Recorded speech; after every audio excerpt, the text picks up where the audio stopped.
Should you have your character in a car chase in which the tire explodes and they go off the road and the car flips over and bursts into flames? Or should you have them cut their hand on a can of soup and have to ask their loved one for a Band-Aid? It's a tough question, and it's a question of pacing.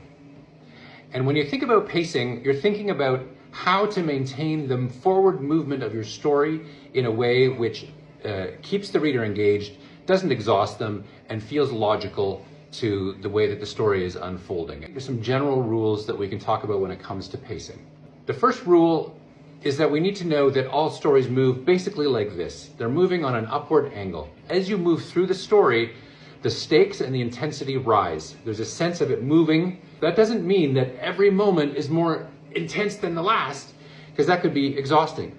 So generally, in terms of pacing, when you have a section of action, of intense action, you want to have a section in which things calm down as they prepare for the next action, so that people can think about what happened, they can absorb the implications of the action sequence that just unfolded and prepare for the next action sequence. You're helping them maintain their stamina. It doesn't mean that you're stopping with conflict. There should still be conflict. The only reason a scene is in a story is because there's a conflict. Now, the final thing I'll say about pacing is that pacing comes from both action, but it also comes from how you structure your prose.